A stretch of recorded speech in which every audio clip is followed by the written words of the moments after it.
Ok, sejam bem-vindos à semana das 5 consistências, onde nós vamos aprender quais são as estratégias, qual é a tecnologia, né, e quais são os modelos, os métodos que são utilizados pelos campeões olímpicos e pelos fuzileiros navais para que eles consigam dominar as 5 consistências. Né? Emoções, primeiro, né, eles consigam dominar as emoções, depois as ações, o desempenho, os resultados e o contentamento.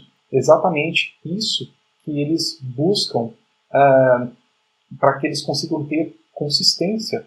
Porque, se nós pensarmos, por exemplo, nos fuzileiros navais, eles estão constantemente em situação de perigo, eles precisam sobreviver, né? Então eles participam de operações especiais, eles podem sofrer uma emboscada, situações de guerra, e eles precisam estar preparados para superar, né, para se manterem positivos, para estarem consistentes diante dessas situações.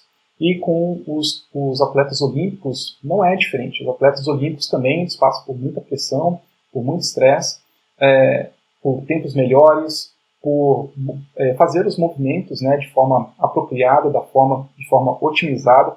Então, tanto os militares quanto os campeões olímpicos, até mesmo outras áreas de atuação, como, por exemplo, artistas, até cirurgiões, né, médicos cirurgiões, eles também usam de diversas estratégias de fortalecimento mental para que eles consigam se manter firmes e consistentes durante situações de pressão e de estresse para eles.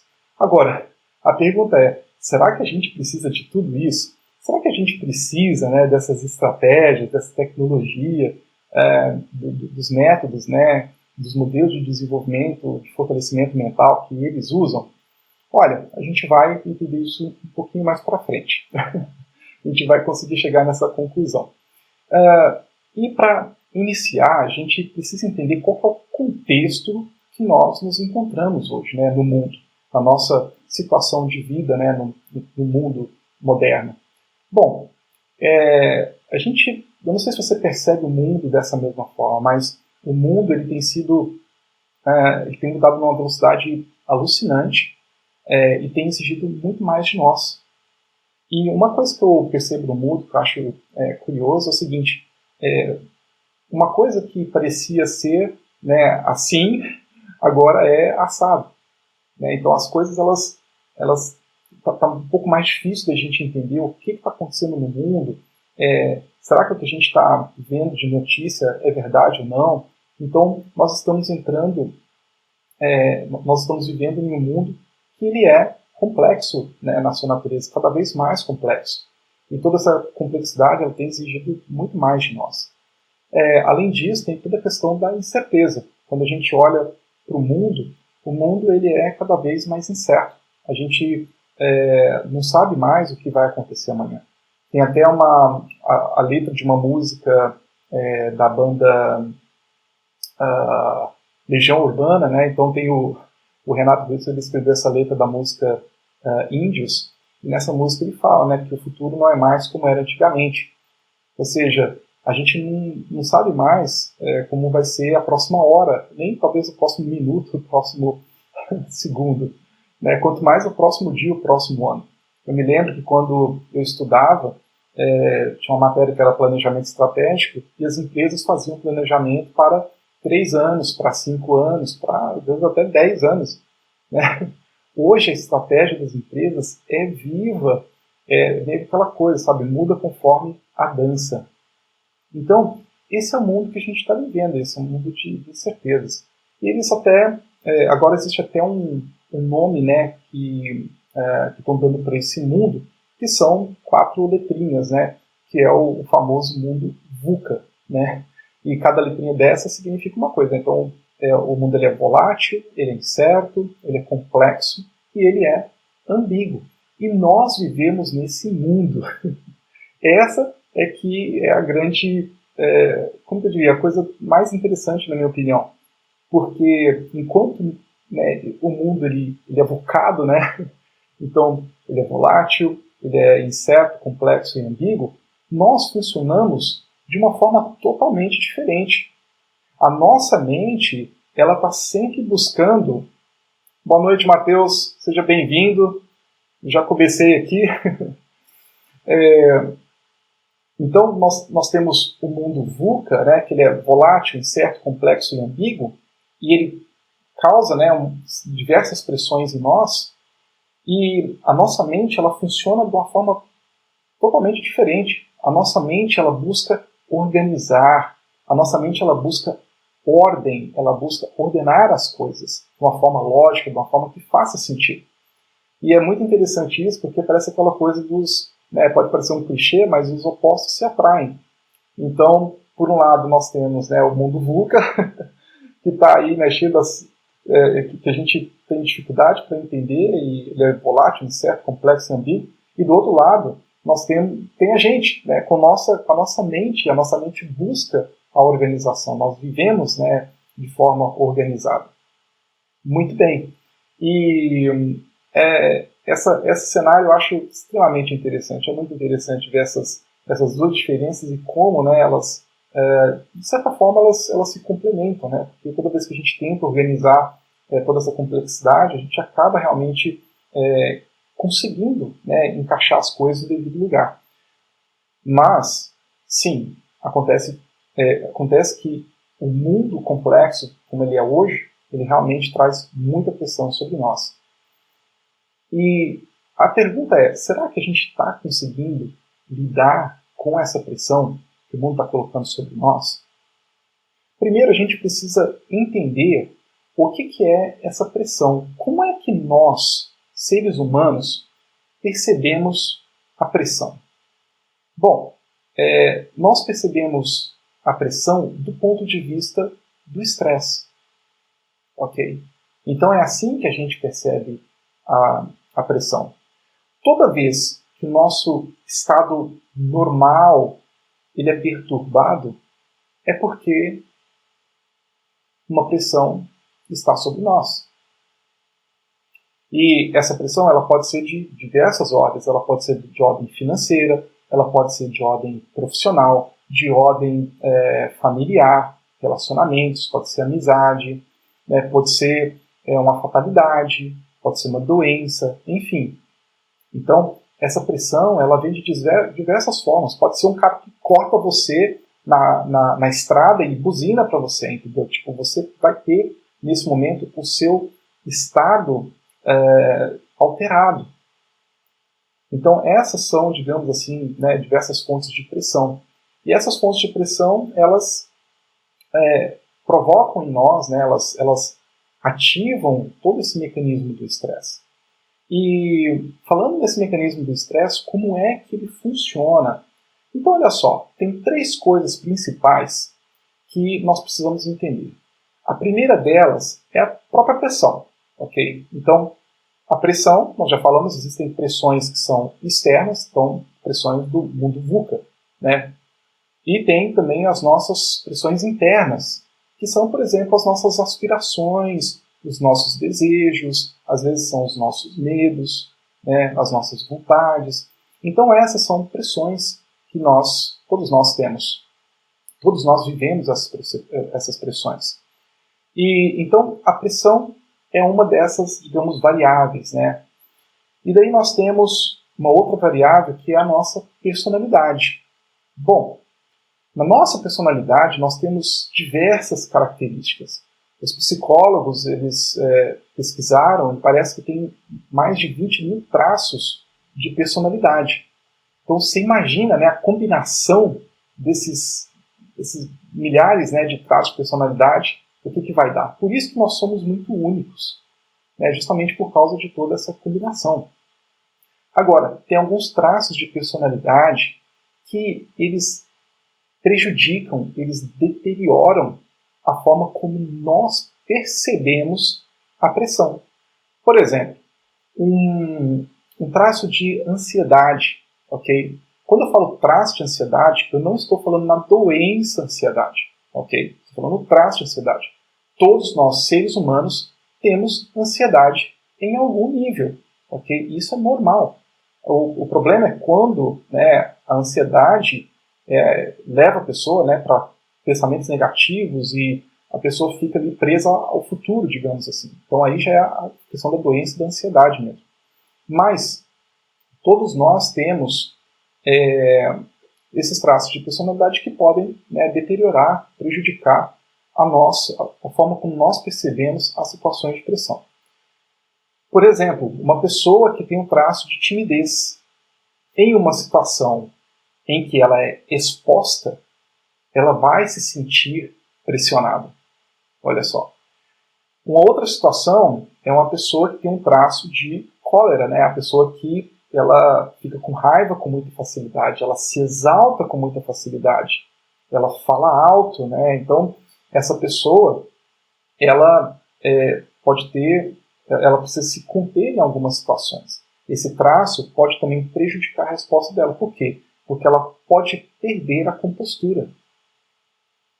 Ela pode perder a compostura e ser entendida ou enxergada, né, como uma pessoa que não se comporta bem, ou então como uma pessoa exaltada, né, que está fora de controle, né, que não consegue se controlar. Então, esses são alguns exemplos de traços de personalidade que podem deteriorar a forma como nós percebemos a pressão. E, por último, tem a terceira variável, que é o nosso histórico de situações de pressão. Como é que isso funciona? Vamos supor que lá no passado, né, você passou por situações de pressão. Eu passei por várias situações de pressão. Todo mundo passa por várias situações de pressão. Mas vamos supor que em uma ou mais situações de pressão, o resultado não foi positivo. E quando eu falo que o resultado não foi positivo, isso quer dizer que pode ter causado esse prejuízo ele pode ter sido uma coisa simples, como, por exemplo, uma chateação. Fiquei chateado. Pode ser uma frustração, daí vai aumentando, né? Pode ser uma frustração, pode ser uma sequela. Né? Pode ser uma sequela como, por exemplo, desenvolver o esgotamento profissional por estresse, o burnout. E pode ser até mesmo pode chegar até a doença também, como a depressão, como a ansiedade. E pode inclusive, olha só que louco isso, né? Pode inclusive contribuir como fator de risco para outras doenças, como doenças cardiovasculares. Então o negócio do estresse é sério, né? Então nós temos o nosso histórico de estresse, que influencia também na forma como nós vamos entender a situação de pressão. Muito bem, o que vai acontecer a partir daí? A partir desse momento, nós vamos fazer uma avaliação dessa situação de pressão. E, ao mesmo tempo, ocorrem também alterações no nosso corpo, alterações nos nossos pensamentos, alteração nas nossas emoções e alterações de ordem física também. Então, vamos supor que na avaliação cognitiva, né, que a gente está fazendo da situação, né, quando fala avaliação cognitiva, basicamente o nosso cérebro está pensando o seguinte: será que eu consigo ou não, né, passar por isso? Será que eu tenho os recursos ou não para superar isso aí? Será que eu tenho as ferramentas, o conhecimento, as estratégias? Né? Então, quando o nosso cérebro entende que nós não temos esses recursos, acontece que nós começamos a ter também reações do ponto de vista psicofisiológico. Então, por exemplo, se o nosso cérebro entende que nós não temos recursos, então os nossos pensamentos vão na mesma direção. Ou seja, pensamentos negativos. Os pensamentos negativos, eles ativam as nossas emoções. Então, o medo, por exemplo, é uma emoção que pode ser ativada. Outra emoção é você não se sentir preparado, né, merecedor, enfim, várias outras emoções podem ser disparadas também. E do ponto de vista físico, nós podemos sentir diversas reações físicas, como, por exemplo, as mãos suadas, as axilas suadas, dores de cabeça. Nós podemos sentir o maxilar tensionado, tensão nos ombros, no pescoço, enfim, nós podemos sentir vários tipos de reações físicas, como outras reações seriam também dores de barriga, podemos ter dores do corpo, enfim, nós podemos reagir de várias formas, né? Ânsia de vômito, enfim, há várias reações que podem acontecer. E aí, se toda essa matemática, né, da pressão, no final das contas, ela for, ela realmente levar a gente, né, para, tipo assim, poxa, não tem como a gente passar por isso, né, se for esse o resultado, então, daí pode ter sequelas, né, desde sequelas mais simples, né, menos severas, digamos assim, até sequelas mais severas como as que eu citei antes. Das mais simples, tipo assim, pode ser só uma chateação, uma frustração e tal, e a coisa pode progredir, né, pode evoluir, depende de pessoa para pessoa, depende da situação também, mas pode progredir também para síndromes, né, como a síndrome de burnout, esgotamento por estresse, e até doenças como depressão e ansiedade, e também contribuir como fator de risco para outras doenças, como doenças cardiovasculares. A gente não quer que isso aconteça de jeito nenhum. De jeito nenhum. Ok? E aí a questão toda é a seguinte: Rodrigo, você está trazendo todo esse contexto, né, falando do mundo VUCA, falando de tudo mais, e está falando que, né, tem estratégias que são usadas pelos fuzileiros navais americanos e também pelos campeões olímpicos. A gente precisa disso? A gente realmente precisa disso? Olha, tem uma matéria da revista Exame de fevereiro de 2020. Revista Exame, fevereiro de 2020. Na capa está estampado burnout. Ok? E nessa matéria, eles estão expondo ali o cenário de estresse que nós estamos vivendo. Na verdade, né, tipo assim, a gente fala da pandemia do Covid. Gente, existe uma pandemia de estresse. Existe uma pandemia de estresse. Isso é uma coisa global. É uma coisa global e séria. E eu vou explicar por quê. Olha só, aqui no Brasil, só no Brasil, segundo essa matéria, cerca de 72 milhões de profissionais brasileiros, de brasileiros economicamente ativos, já tiveram alguma sequela por estresse. Já tiveram alguma sequela por estresse.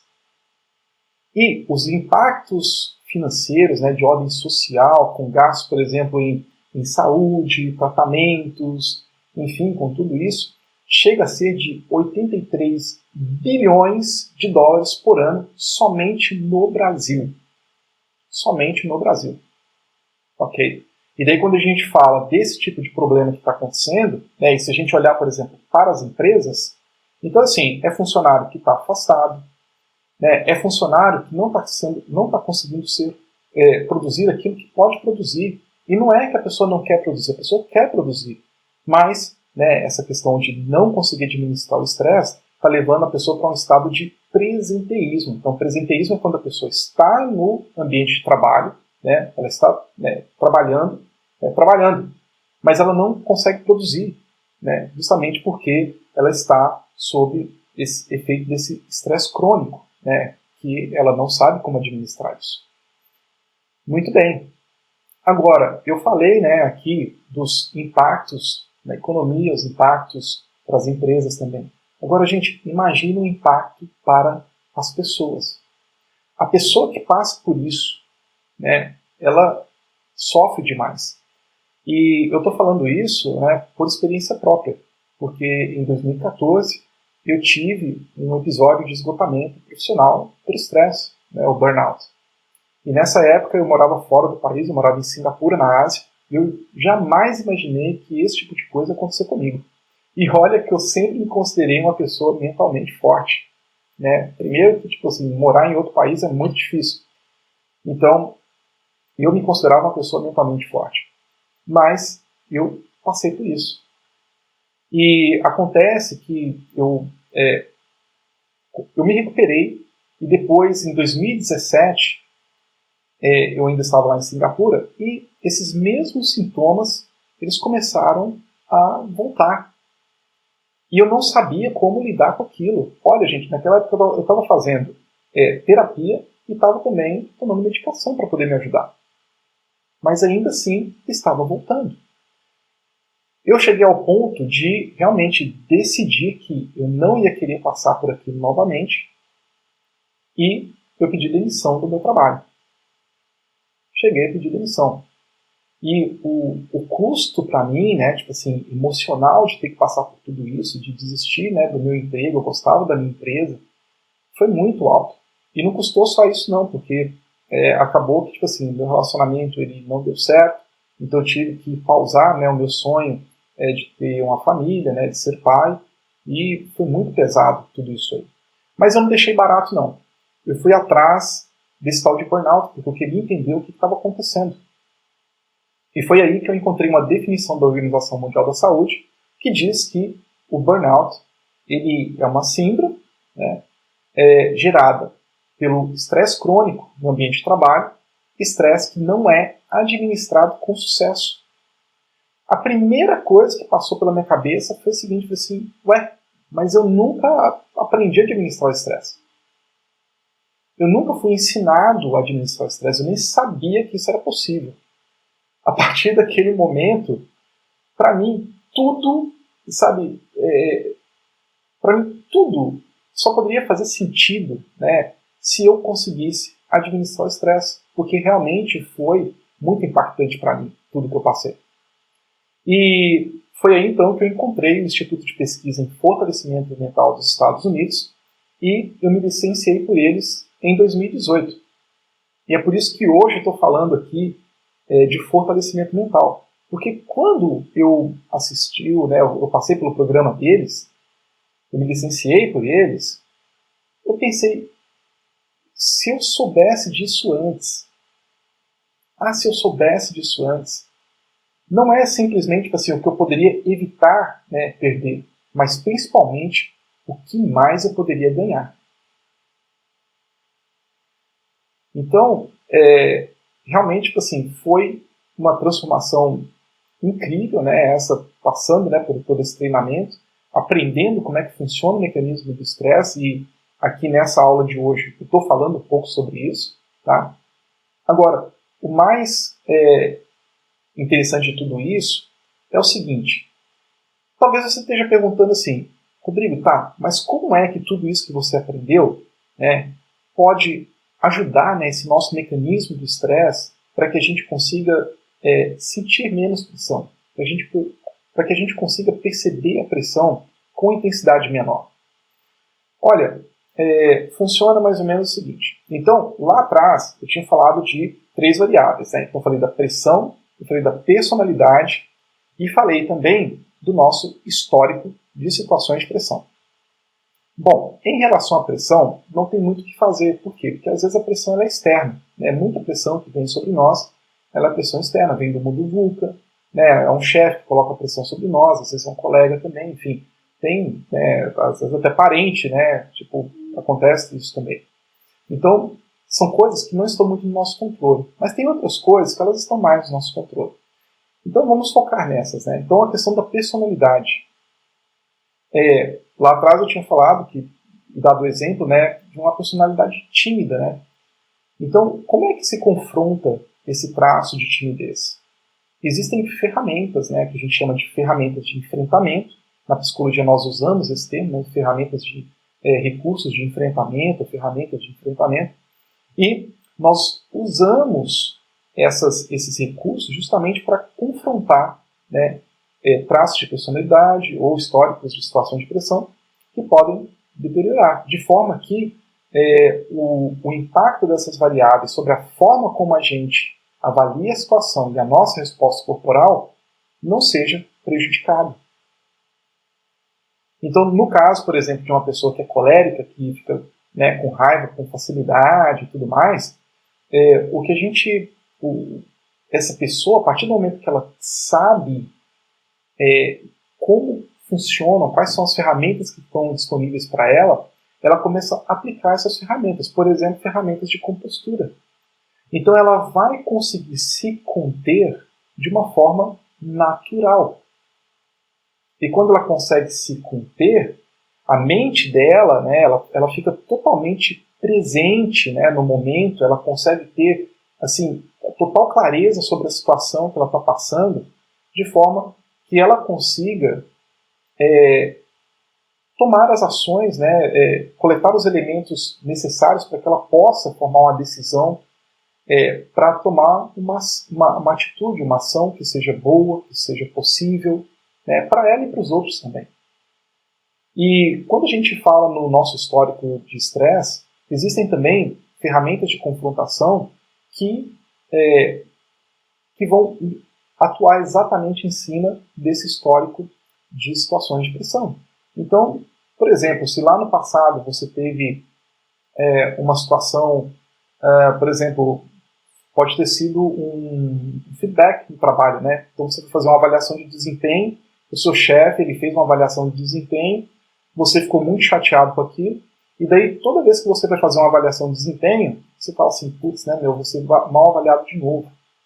Então, ou seja, é uma situação passada que ficou gravada, né, na sua memória de longo prazo, e que quando você vai passar por aquela situação de novo, essa memória é resgatada e ela pode gerar em você o medo, né?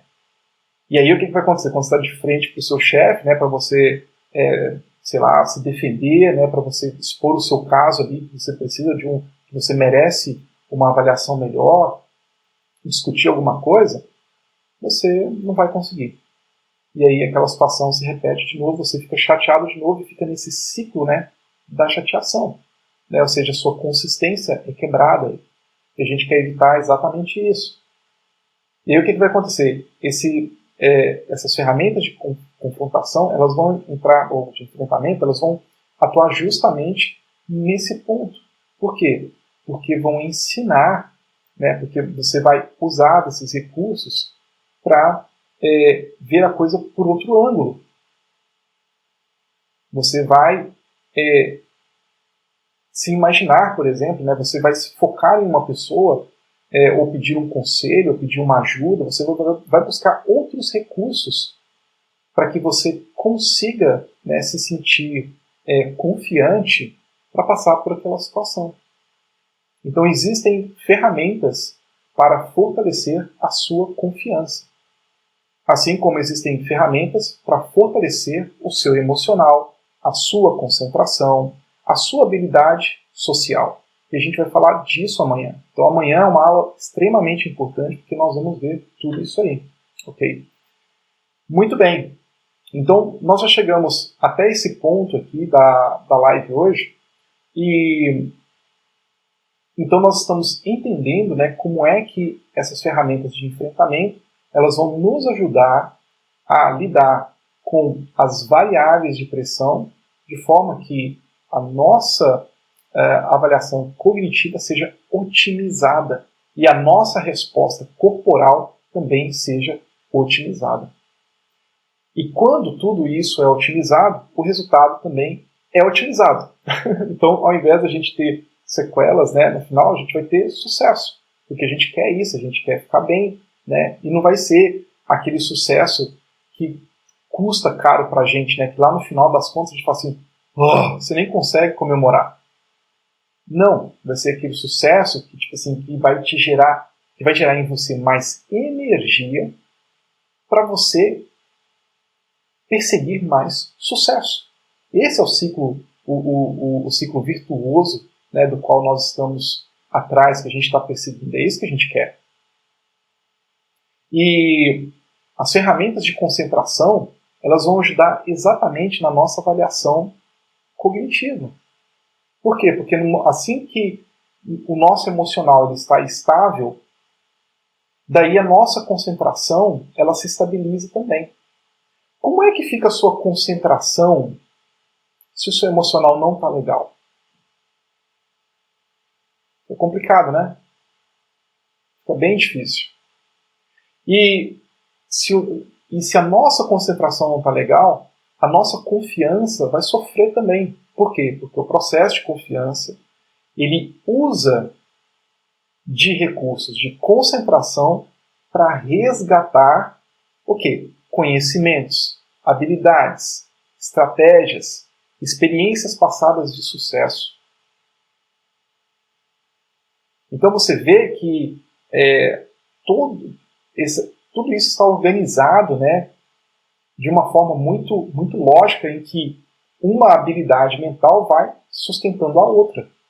E que se há uma quebra na consistência de uma delas, as que se seguem também terão as suas consistências quebradas.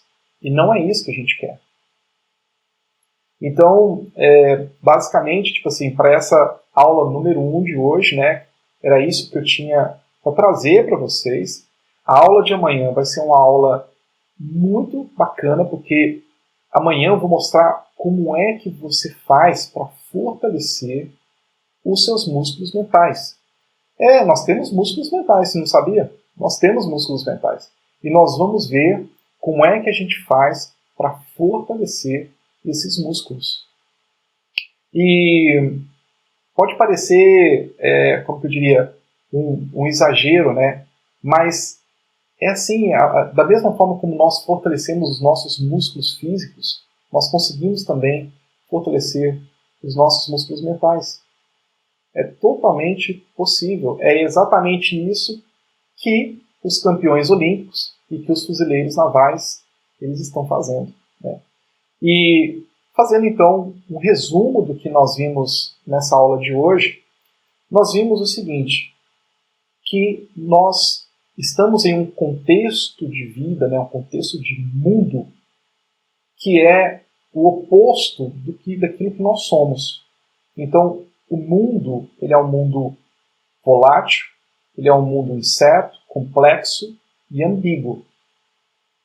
E nós estamos no outro oposto. Nós somos organizacionais. Nós somos seres que organizam as coisas.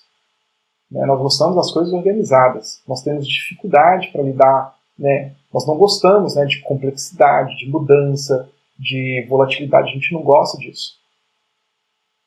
Só que o mundo que a gente vive, ele é desse jeito. E aí a pergunta era então, né, nossa, Rodrigo, mas está desse jeito, né, que eu preciso usar estratégias e técnicas que são usadas por campeões olímpicos e fuzileiros navais? Daí a gente viu então a matéria, né, da revista Exame. Um pouco antes disso a gente procurou entender como que essa pressão funciona, e daí a gente viu que a pressão ela é processada pelo mecanismo do estresse, e que se o nosso mecanismo do estresse não estiver fortalecido, então o resultado não vai ser legal, podendo ser um resultado bem crítico, na verdade, para nós, né, afetando a nossa saúde. E aí a gente viu como é que está esse cenário do estresse. E o que nós conseguimos entender, né, é que, sim, a coisa está crônica. A coisa está realmente feia. As pessoas estão sofrendo por causa do estresse, mas não qualquer estresse, por causa do estresse não administrado. Porque o estresse, ele é seu, o estresse ele não é do outro, você não consegue delegar o seu estresse para ninguém. Enquanto você não aprender a administrar o seu estresse, você vai sofrer por causa dele, né? Não tem como culpar o outro, né? A culpa não é o seu chefe. A culpa, na verdade, não era do meu chefe, não era da minha empresa, não era nada disso. A culpa era minha, que eu não sabia administrar o estresse. Então, a partir do momento que eu procurei administrar, aí a coisa mudou, né? Os meus olhos se abriram. Então, essa que é a questão. Nós precisamos dessa habilidade, porque o mundo não vai mudar, né? Eu não consigo imaginar uma empresa chegando e falando assim, olha, a meta de vocês foi cortada em 50% porque a gente quer que você tenha menos pressão. Consegue imaginar uma coisa dessa acontecendo? Nunca vi na minha vida. Né? E eu acho que se acontecesse as pessoas ficariam estressadas, né, de preocupação. Assim, opa, peraí, a meta vai reduzir, como é que vai ficar o meu salário? A meta vai reduzir, né, como é que vai ficar o meu padrão de vida, né, agora? Se descer meu padrão de vida, as pessoas vão se preocupar também, vai gerar um outro tipo de ansiedade. Então, as empresas não vão fazer isso. E daí, se a gente lê nos jornais todos os dias, né, se você pesquisar no Google a palavra estresse e colocar lá em notícias, quase todo dia quase, olha, é raro não ter um dia que não saia uma notícia sobre o estresse. Os altos níveis de estresse. Agora, a questão é que nós precisamos aprender a administrar isso. Esse é que é o ponto. Então, nós vimos que mais de 72 milhões de profissionais brasileiros já tiveram alguma sequela por estresse.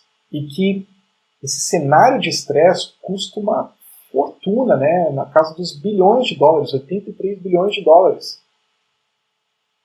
E sem contar o custo para as pessoas. Porque as pessoas estão sofrendo com isso aí. Então, sim, existe um problema. Esse problema não pode ser mais ignorado. Mas resolver esse problema cabe somente a nós. Agora, esperar chegar ao ponto de ter que ir para o hospital, né, quando é algo que nós podemos aprender a administrar, aí é um problema. E nós vimos, então, como é que funciona todo esse mecanismo da pressão e também como essas estratégias que são usadas pelos campeões olímpicos e também pelos fuzileiros navais americanos, como elas podem ajudar a otimizar a nossa avaliação cognitiva. Como pode ajudar a otimizar também a nossa resposta fisiológica, né? De uma forma muito simples. Então, se eu tenho um traço de ansiedade, eu vou usar ferramentas de compostura para me acalmar. Se eu tenho um traço de timidez, eu vou usar de ferramentas de compostura para me sentir confiante de que eu posso responder àquela situação. Se eu tenho um traço colérico, se eu fico com raiva com facilidade, eu vou usar de ferramentas de compostura também para que eu consiga conter essa raiva. E de uma forma natural, de uma forma que não vai prejudicar. A partir do momento que a gente consegue esse domínio próprio, né, e com a ajuda dessas ferramentas, porque a gente precisa de ajuda, a gente precisa de um processo sólido para isso. Sem um processo sólido, sabe, a gente vai ficar na tentativa e erro. Né? E o interessante é o seguinte, não sei se vocês já pensaram, já refletiram sobre isso, mas todos nós, a gente veio para esse mundo com todos os itens de série, né? A gente veio com o cérebro, só que não veio com o manual. E aí a gente foi meio que na base da tentativa e erro. Mas agora tem um manual.